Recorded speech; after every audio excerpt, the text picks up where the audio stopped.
Kemarin, lalu seperti apa penerapan hukum bagi petugas pemilu yang curang?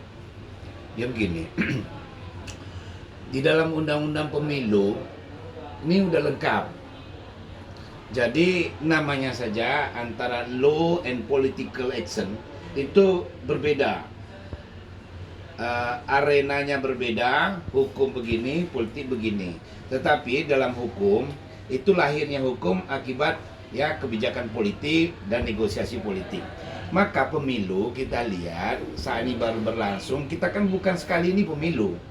Namanya konflik dalam hukum bisa aja karena sudah ada aturan yang mengatur dan sudah ada aturan yang menantinya teknik penyelesaiannya, bicara data, bicara angka, bicara dalil, bicara dasar hukum. Jadi tidak ada masalah.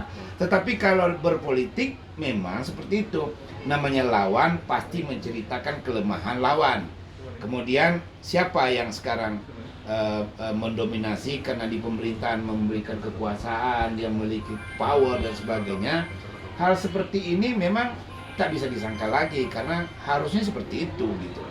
Jadi kita lihat, saya berharap kepada masyarakat ramai, apakah dia pihak pendukung dan sebagainya, ya dengan silakan saja. Itu kan hak setiap orang, setiap kelompok, setiap partai, setiap pendukung dan fan-fan sebagainya, itu hak dia. Cuma yang perlu diperhatikan adalah etika dan morality, sehingga masyarakat tidak terkotak-kotak karena komentar seseorang tokoh itu akan melahirkan satu paradigma pemikiran yang bisa positif, bisa negatif. Kalau itu tidak tanpa dasar dan tanpa data, akan melahirkan satu kebencian kepada lawan atau dan semakin dia fanatik. Padahal itu belum tentu benar. Maka kita nantilah sebagai orang hukum itu ada wasit yang akan menentukan. Silakan bicara data, bicara soal dalil, data dan dalil. Dan ini akan klop. Nah, mari kita dengan cara-cara memberikan informasi yang benar dan akurat, bagaimana caranya menyejukkan. Ya, misalnya seorang panutan, keluarkanlah di mulut Anda yang indah didengar orang. Keluarkanlah bahasanya indah didengar orang.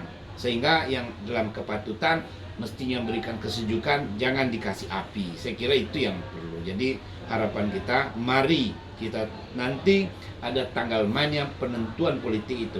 Tidak cocok, tidak sepaham, keberatan, ada arena hukum yang menanti Anda menentukan. Suka tidak suka, itulah babak terakhir yang menentukan. Jangan dikait-kaitkan yang lain, saya kira itu. Sip, mantap.